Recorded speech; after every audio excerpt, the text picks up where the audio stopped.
Shalom, Bapak Ibu Saudara-saudara yang Tuhan Yesus kasihi, salam dari Bogor Baru.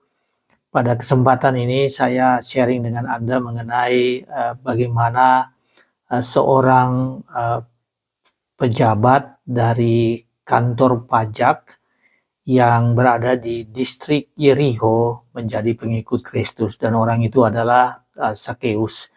Jadi Sakeus adalah seorang petinggi pajak, bahkan dikatakan dia chief atau pemimpin dari distrik pajak atau kantor pajak yang ada di kota Yeriho atau di distrik Yeriho. Bapak Ibu Saudara sekalian, renungan akan terambil dari Lukas pasal 19 ayat 1 sampai ayat 9. Nah, Yeriho sendiri adalah salah satu kota di lembah Yordan, dan pada zaman Yesus atau di abad pertama, Yeriho adalah satu daerah yang sangat kaya, relatif lebih kaya dari daerah-daerah lain yang ada di Palestina atau di daerah Israel, Yahudi pada saat itu. Ini adalah salah satu kota penting. Yeriho adalah salah satu kota penting dan merupakan kawasan atau tempat yang menghubungkan kota Yerusalem dengan daerah timur di Sungai Yordan. Jadi kalau orang berjalan atau traveling dari Yerusalem dan menuju ke daerah Yordan atau seberang Sungai Yordan, maka harus melewati kota Yeriho. Yeriho adalah kota yang banyak sekali, pada zaman itu banyak sekali hutan atau pohon atau perkebunan palmanya, atau untuk sekarang ini seperti perkebunan kurma, jadi hutan palmanya begitu luas, begitu banyak. Kemudian ada yang disebut dengan tanaman penghasil bahan parfum atau disebut dengan balsam groves. Balsam groves adalah tumbuh-tumbuhan yang menghasilkan balsam, dan kemudian dari balsam itu adalah bahan dasar untuk pembuatan parfum. Disebut City of Palm. Jadi Yeriho adalah City of Palm, dan Josephus, ini seorang pemimpin pada zaman itu. Josephus mengatakan bahwa Yeriho ini a divine region atau daerah yang diberkati oleh Tuhan, divine region, daerah yang memiliki nilai-nilai agama yang kuat, dan dia adalah region yang sangat gemuk atau sangat kaya. Oleh karena itu, Bapak Ibu saudaraku, apabila seorang berada di Yeriho, maka dia itu menjadi pejabat di Yeriho, maka dia adalah sesuatu yang hebat, luar biasa, karena ditunjuk sebagai pejabat di salah satu kota yang bagi kerajaan Romawi merupakan kota dengan potensi ekonomi yang sangat besar. Jadi kerajaan Romawi sangat memperhatikan Yeriho, dan merupakan pusat untuk perdagangan, dan ini merupakan satu sumber pajak yang penting. Jadi Yeriho adalah sumber pajak yang penting bagi Romawi pada saat itu. Bapak Ibu Saudaraku, karena posisi yang demikian, karena kedudukan Yeriho yang begitu penting dari sisi ekonomi bagi kerajaan Romawi, maka siapapun yang ditunjuk sebagai pemimpin kantor pajak, kantor wilayah pajak di distrik Yeriho ini, maka dia adalah orang yang hebat, orang yang luar biasa. Pasti dari segala sisi telah dinilai dan kemudian diangkat orang ini sebagai pemimpin pajak, pemimpin kantor pajak di kota Yeriho atau di distrik Yeriho ini. Dan dia adalah Sakeus, seorang Yahudi yang diangkat sebagai pemimpin kantor pajak di kota Yeriho. Dia mempunyai ciri fisik, tubuh yang pendek. Dia itu seorang yang kaya, tetapi kita akan melihat bahwa meskipun dia seorang yang kaya, seorang yang terpandang dari sisi Romawi atau kerajaan Romawi, tapi dari sisi internal di kalangan orang Yahudi, dia adalah orang yang tidak bahagia. Dia adalah orang yang kesepian, orang yang tidak bahagia. Saudara sekalian, kita akan membaca dari Lukas pasal 19 ayat 1 sampai 4. Ayat 1 sampai ayatnya yang ke-9 yang berbunyi demikian. Yesus masuk ke kota Yerikho dan berjalan terus melintasi kota itu. Di situ ada seorang bernama Sakeus, kepala pemungut cukai, dan ia seorang yang kaya. Ia berusaha untuk melihat orang apakah Yesus itu. Tetapi ia tidak berhasil karena orang banyak sebab badannya pendek. Maka berlarilah ia mendahului orang banyak lalu memanjat pohon ara untuk melihat Yesus yang akan lewat di situ. Ketika Yesus sampai ke tempat itu, ia melihat ke atas dan berkata, "Sakeus, segeralah turun, sebab hari ini aku harus menumpang di rumahmu." Lalu Sakeus segera turun dan menerima Yesus dengan sukacita. Tetapi semua orang yang melihat hal itu bersungut-sungut, katanya ia menumpang di rumah orang berdosa. Tetapi Sakeus berdiri dan berkata kepada Tuhan, "Tuhan, setengah dari milikku akan kuberikan kepada orang miskin, dan sekiranya ada sesuatu yang kuperas dari seseorang, akan kukembalikan 4 kali lipat." Kata Yesus kepadanya, "Hari ini telah terjadi keselamatan kepada rumah ini, karena orang ini pun anak Abraham, sebab anak manusia datang untuk mencari dan menyelamatkan yang hilang." Saudara-saudara sekalian, itulah perikop dari Lukas pasal 19 ayat 1 sampai 9. Dan dari perikop ini hal pertama yang bisa kita pelajari yaitu bahwa Sakeus dia mengabaikan status sosialnya yang begitu tinggi dan mau mencari Kristus atau mencari Tuhan Yesus. Saudara, dikatakan di dalam ayat 1 bahwa Yesus melintasi kota Yerikho. Jadi memang melintasi artinya tidak akan tinggal lama di kota Yerikho atau bahkan hanya melewati kota Yerikho.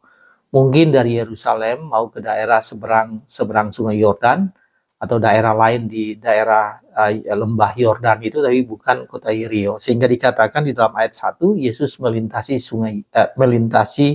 kota Yerikho. Kemudian di sini kita melihat bahwa di ayat 1 juga bahwa Sakeus, ayat 2, Sakeus berusaha untuk menjumpai Yesus. Nah, siapakah itu Sakeus? Di sini disebutkan dia adalah kepala pemungut cukai. Jadi dia pemimpin dari kantor cukai atau kantor pajak yang ada di situ. Dia adalah seorang yang kaya, kemudian dia berusaha untuk melihat Yesus. Di ayat 3 dikatakan dia berusaha untuk melihat Yesus. Dia ingin melihat Yesus tetapi tidak berhasil karena memang orangnya pendek dan begitu banyak orang. Jadi dia tidak berhasil. Kemudian ayat 4 mengatakan bahwa karena itu dia berlari. Dia berlari mendahului, berlari ke arah di mana nanti Yesus akan melewati jalan itu. Nah, ini saudaraku, ini adalah aksi dari Sakeus supaya bisa melihat Yesus. Maka dia berlari, ayat 4 mengatakan dia berlari dan kemudian dia memanjat pohon ara. Di mana ketika Yesus akan lewat di situ, maka dia akan bisa melihat Yesus.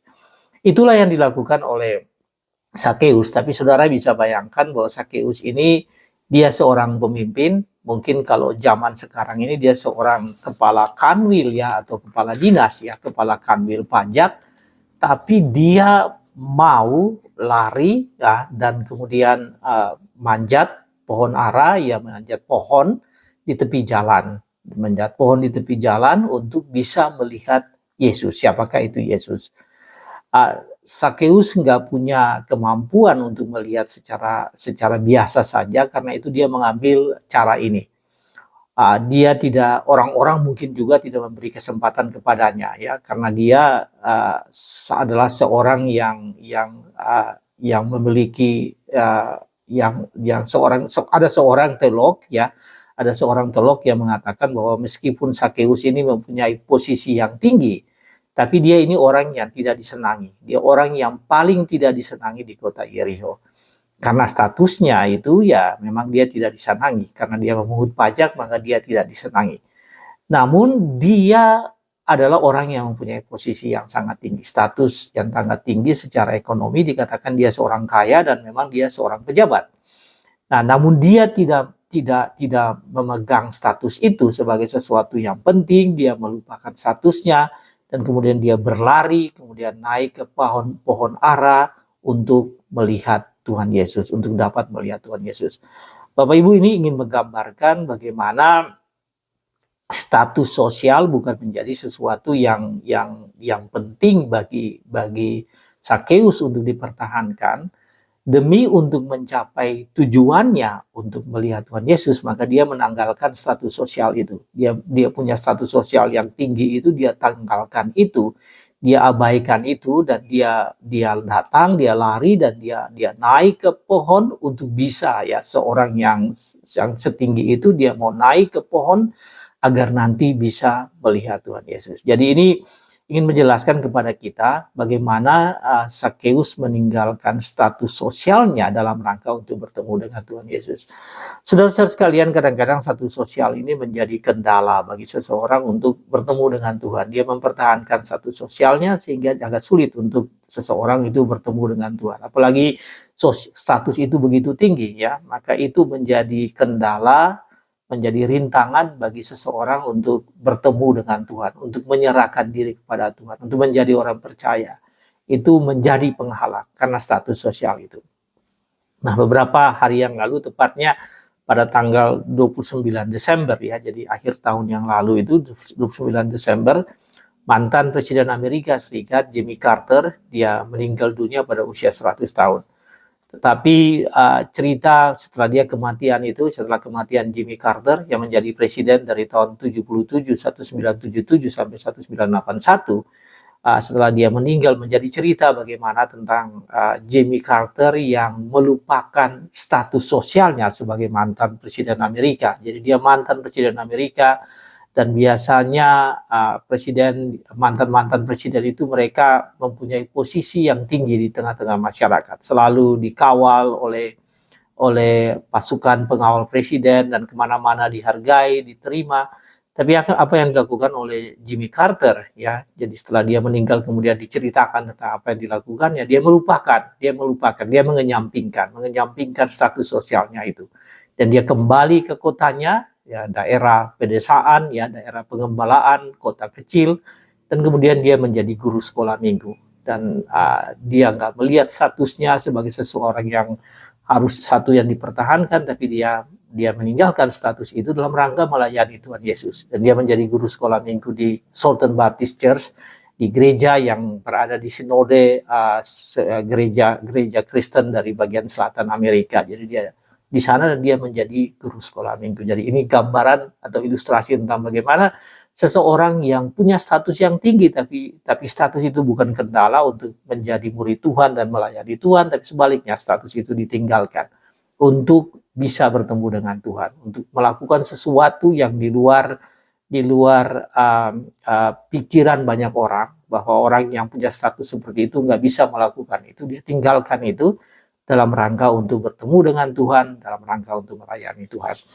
Bapak Ibu Saudaraku, apa makna ini bagi kita? Apakah status sosialmu saat ini? Mungkin Anda mempunyai pendidikan yang tinggi, mungkin Anda punya karir, punya pekerjaan, punya gaji, punya kepemilikan, mungkin Anda punya darah atau keturunan bangsawan, mungkin Anda orang kaya, atau Anda mempunyai sesuatu yang bisa Anda banggakan, secara sosial bisa Anda banggakan, dan itu menjadi kendala untuk Anda bisa bersekutu dengan Tuhan, untuk Anda bisa menerima Tuhan Yesus. Nah, pelajaran pada hari ini, jangan status sosial itu menghalangi Anda untuk datang dan percaya kepada Kristus. Anda patut menyadari apakah statusmu saat ini, dan apakah status itu membuat Anda bahagia atau tidak, ya. Yang terjadi dengan Sakeus, statusnya membuat dia tidak bahagia dengan statusnya, meskipun dia orang kaya, tetapi secara agama dan secara sosial, secara kemasyarakatan, ya, tengah-tengah masyarakat, dia itu menjadi orang yang terpinggirkan, orang yang tidak diperhitungkan, ya. Jadi status sosialmu membuat Anda jadi bisa beribadah atau tidak bisa beribadah kepada Tuhan. Nah, kesimpulannya, ya, jangan sampai status sosialmu itu menjadi Anda tidak bisa mengikuti Tuhan, Anda tidak bisa menjadi murid Tuhan. Anda tidak bisa menjadi murid Tuhan dengan sungguh-sungguh karena status sosial yang Anda mau pertahankan. Dan akibatnya Anda tidak bisa menjadi orang Kristen yang baik, tidak bisa mengikuti Tuhan, tidak bisa beribadah dengan baik karena Anda ingin mempertahankan status sosial Anda. Saudara, pelajaran pada hari ini, jangan pegang status itu dan tinggalkan status-status sosial yang membuat Anda jauh dari Tuhan, yang membuat Anda tidak mengikuti Tuhan, yang membuat Anda tidak bisa menjadi orang Kristen yang sungguh-sungguh. Harusnya Anda tinggalkan semua status-status yang menghalangi Anda untuk menjadi orang Kristen, untuk menjadi murid Tuhan yang sungguh-sungguh. Nah, itu hal yang pertama, Bapak Ibu Saudara sekalian. Yang kedua yaitu bahwa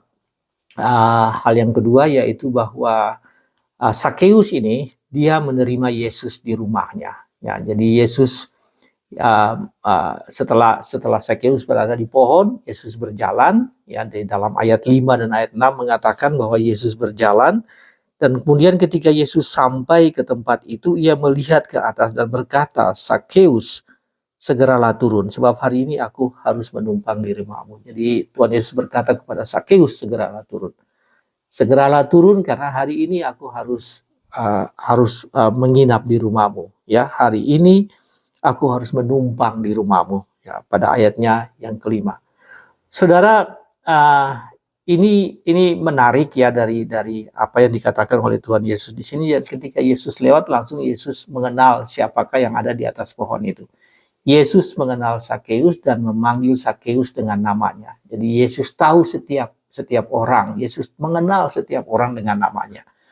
Ya, mungkin Anda tidak mengenal Yesus, tapi Yesus mengenal Anda. Ya, Anda belum mengenal Yesus, tapi Yesus sudah mengenal Anda. Yesus tidak ada yang tersembunyi, tidak ada yang merupakan rahasia di dunia ini yang tidak diketahui oleh Tuhan Yesus. Jadi Yesus mengenal Sakeus, Yesus mengenal setiap orang. Sehingga ketika Yesus berjalan di bawah pohon itu dan Yesus melihat ke atas ada Sakeus dan Yesus mengatakan, "Sakeus." Jadi langsung Yesus memanggil Sakeus. Saudara sekalian, apa yang dilakukan Tuhan Yesus, yaitu Tuhan Yesus mengatakan, aku harus tinggal di rumahmu, aku harus menginap di rumahmu, aku harus menumpang di rumahmu. Itu yang dikatakan Yesus kepada Sakeus, aku harus tinggal di rumahmu, aku harus menumpang di rumahmu. Nah, Bapak Ibu Saudara sekalian, tadi di dalam ayat 1 dikatakan begini, bahwa Yesus melintasi kota Yerikho. Namun di sini dikatakan Yesus harus tinggal di rumah, harus menginap di rumah Sakeus. Jadi apa yang terjadi? Yang terjadi adalah bahwa terjadi perubahan dari rencana perjalanan Yesus. Tuhan mengubah rencananya karena seseorang yang bernama Sakeus yang akan diselamatkan. Jadi karena ada seorang yang bernama Sakeus, nanti kita akan melihat bukan hanya seorang, tapi Sakeus dan seisi rumahnya yang akan diselamatkan. Maka yang tadinya Yesus hanya mau melintasi Yerikho, kini Yesus mengatakan bahwa aku harus menginap di rumahmu. Bapak Ibu, disrupsi Sakeus ini membuat perjalanan Yesus mengalami perubahan. Ya, jadi apa yang terjadi dengan adanya Sakeus? Ada orang yang harus diselamatkan. Membuat rencana yang sudah dilakukan bisa berubah, ya, dan itu terjadi dengan perjalanan Yesus. Karena akan diselamatkan seseorang yang diselamatkan, maka apa yang terjadi adalah perubahan rencana yang akan dilakukan. Sakeus menerima Yesus di rumahnya dengan penuh sukacita, ya, karena Yesus mengatakan, aku akan menginap di rumahmu, aku akan menumpang di rumahmu. Maka Sakeus menerima dengan sukacita. Saudara-saudaraku, mengundang Tuhan Yesus, Sakeus mengundang Tuhan Yesus atau menerima Tuhan Yesus menginap di rumahnya. Dan mengundang Yesus untuk hadir di rumah Sakeus itu adalah sesuatu yang memang kejadian yang luar biasa, ya. Karena itu terjadi bagi Sakeus, seorang yang menurut orang banyak, menurut orang yang ada di kota Yerikho, tadi disebut the most hated person atau the most hated man in Jericho, ya, yaitu Sakeus. Orang yang paling banyak dibenci itu Sakeus. Tapi dia mau menerima Tuhan Yesus di rumahnya, atau lebih tepatnya Yesus mau datang ke rumahnya dan Yesus mau tinggal di rumahnya. Saudara adalah sangat berbahagia apabila rumah seseorang didatangi oleh Tuhan Yesus. Ya, sangat berbahagia apabila rumah dikunjungi oleh Tuhan, apalagi Tuhan mau menginap di rumah itu. Itu ada kebahagiaan yang sangat luar biasa. Di dalam Kidung Jemaat 318 ya, dikatakan berbahagialah tiap rumah tangga di mana kaulah tamu yang tetap. Berbahagia tiap rumah tangga di mana kaulah tamu yang tetap. Kau ini adalah Tuhan Yesus. Sangat berbahagia apabila Yesus adalah tamu yang tetap datang ke sana. Dan merasakan tiap sukacita tanpa Tuhannya tiadalah lengkap. Jadi sukacita itu tidak akan lengkap kalau tanpa Tuhan. Tetapi dengan Tuhan sukacita itu sangat lengkap. Sukacita rumah tangga itu sangat lengkap.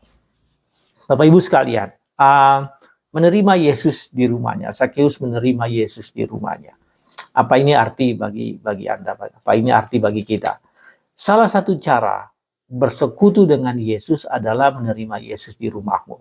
Jadi itu adalah cara yang salah satu cara yang harus Anda kembangkan. Cara untuk Anda bisa bersekutu dengan Tuhan atau mengenal Yesus lebih dalam, yaitu menerima Yesus di rumahmu. Yesus tahu Anda, Yesus tahu nama Anda sebagai orang tua, sebagai kepala keluarga. Yesus tahu nama Anda. Seperti Yesus tahu Sakeus, Yesus juga tahu Anda sebagai kepala keluarga atau sebagai orang tua yang mau datang, yang mau mengundang. Ya, Yesus mau datang dan Anda yang mau mengundang Yesus datang ke rumahmu.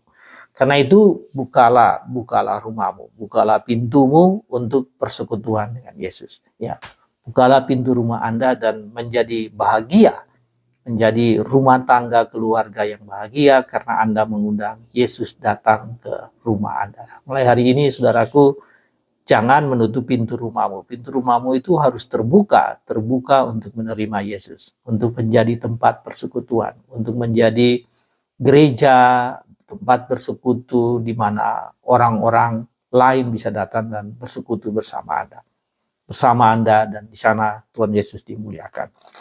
Itulah pelajaran kedua. Pelajaran pertama yaitu bahwa Sakeus dia meninggalkan status sosialnya. Yang kedua, Sakeus menerima Yesus di rumahnya. Dan yang ketiga, Bapak Ibu Saudara sekalian, yaitu bahwa dampak yang luar biasa terjadi. Ya, keselamatan terjadi, dampak yang luar biasa terjadi atas rumah tangga atau keluarga. Bila kamu menerima Yesus dan bila kamu mengundang Yesus. Saudara, ayat 7 sampai ayat 9 mengatakan begini. Ayat 7 mengatakan ketika orang banyak memprotes terhadap pertemuan itu, terhadap Sakeus yang menerima Yesus di rumahnya, atau sebaliknya, terhadap Yesus yang mau datang ke rumah Sakeus. Kemudian pada ayat ke-7, ya, ayat ke-7 dikatakan demikian. Lalu Sakeus segera turun tetapi semua orang yang melihat hal itu bersungut-sungut. Jadi orang yang melihat bagaimana Yesus datang dan menginap di rumah Sakeus itu bersungut-sungut. Kemudian Sakeus berdiri. Ayat 8, Sakeus berdiri dan berkata kepada Tuhan. Jadi dia ingin menyampaikan isi hatinya kepada Tuhan, tapi dia berdiri.